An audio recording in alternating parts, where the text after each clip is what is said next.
How to use the Nikon Coolpix S6300 to be able to stream or record on your Android phone using the video signal from the Nikon camera. So one of the things you're going to need is an app called CameraFi that's going to detect the camera that's connected to the Android phone. For this particular camera, you do need a special cable for it. You're going to need this cable. This is going to connect directly out from the audio video signal from the Nikon camera out to the Android, and then you're going to connect ClearClick via the USB.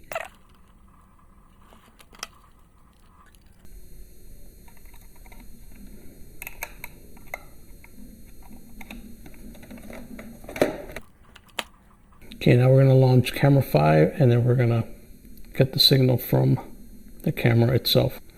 Okay, so we're not going to stream, but you can have all these sign up with your credentials, and you'll be able to use the camera to do a stream. But for the sake of the tutorial, we're just going to record, and we're just going to start, and we're going to allow the camera to be picked up from the actual camera itself. So let's connect all that right now.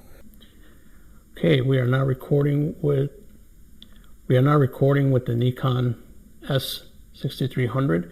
The only issue is that with the AV cable, it disconnects quite a bit, so it might not be, probably be easier just to use the HDMI. I didn't bring the HDMI with me, but this is what it looks like. So if you're ready to start streaming with your own Nikon digital camera using the CameraFi, this is exactly what it will look like. So yep, there it is.